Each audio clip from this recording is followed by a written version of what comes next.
We all miss stuff sometimes. Today I'm going to cover the 10 biggest things fans miss from the older Call of Duty Zombies modes. Welcome back to COD Central TV, let's get into the video. Number 10, the PhD slider perk. First and foremost is the self-damage we all suffer from in regard to explosives in Cold War. This is a big problem for us and any of you who like to use launchers, explosive equipment, or grenades. For example, shooting 2 capsules of a pack-a-punch M79 too close to yourself can immediately down you, which is absurd, especially for how little damage these things do in zombies after the early rounds. So this is why the community is desperate to get PhD Slider back, a fantastic perk that lets you create explosions with your body by dolphin diving. Nazi bastards. Of course they're responsible for this. Number 9, items and equipment on the ground being more visually clear.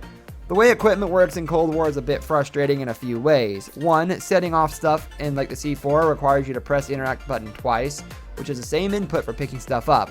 And the other issue is how easy it is to miss stuff on the ground. In older games, equipment and weapons would float pretty high off the ground and would be hard to miss. Plus the hitbox for picking them up would be pretty generous as well. In Cold War they're hard to see and picking them up can be finicky.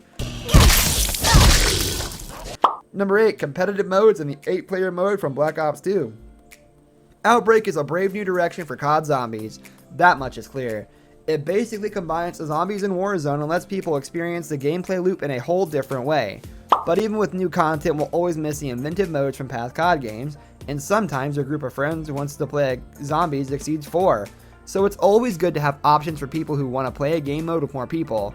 The Grief mode, or 4v4 mode from Black Ops 2 was an answer to that, where 2 teams of 4 competed against each other in the same zombies map at the same time. Imagine this mode combined with Outbreak, it'd be like a whole new game. Number 7, pack-a-punch weapons that are wackier. Cold War Zombies mode is a pretty big step back towards a more classic version of zombies. Black Ops 4 got insanely creative while getting rid of traditional aspects of the zombies mode. And while that game was a step too far in one direction, the way PAP'd weapons work in Cold War is a step in the other direction.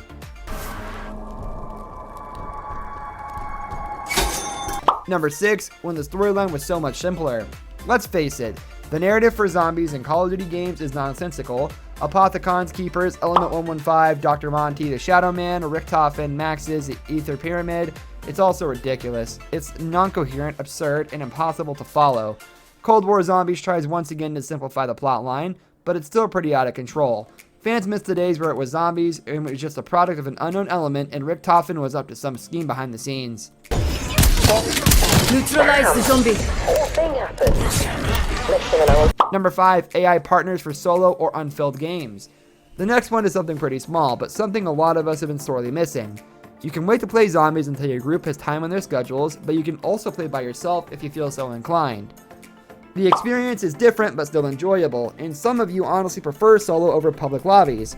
In Black Ops 4, you were able to play solo while also being able to rely on AI bot characters who would fill the other 3 slots. That feature is sadly gone in Cold War.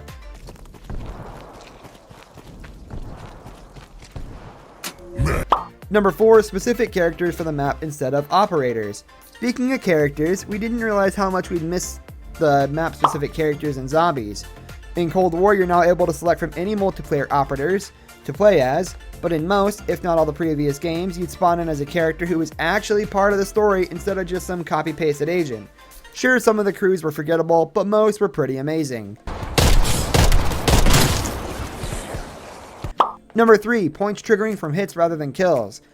Another small feature, but one that a large portion of the community misses. Basically, in classic zombies games, the currency you would earn, whether it's zombie essence or straight up cash, would go up for every bullet that hits a zombie. Headshots gave more and so did melee. This led to some little strategies everyone would use, such as shooting each zombie in the head a couple times in the first few rounds and then meleeing them. Number 2, map exclusive perks. Our next one sort of ties back to the whole map specific characters. But we also miss perks that were specific to certain maps as well. Sometimes they'd even be tied to the narrative of that map or match the theme of it. Being able to get every perk in the map of Cold War is actually a fantastic feature from a gameplay standpoint, but don't get us wrong, it does sort of take away from the world building of the game a bit. Turn the power on. Number 1, more zombies types. And lastly, we miss the special zombies. Now in Cold War, there are tons of boss zombies such as Megatons, Tempests, Mimics, Manglers, Plague Hounds, Hellhounds, and Soldats. But we sort of missed the special basic zombies that would match the theme of certain maps, such as the golem looking zombies from the 5 map in the first Black Ops, If there was a bit of design variation for the basic zombies that wasn't just zombie in a different outfit in Cold War, it would do a lot to make each map feel more special. This brings us to the end of our video. I hope you enjoyed it. Hit like if you did, and don't forget to subscribe to our channel so you don't miss out on any of our videos in the future. Also watch the 2 videos that are on your screen because I'm sure you'll love them. With that, I'll see you in the next video.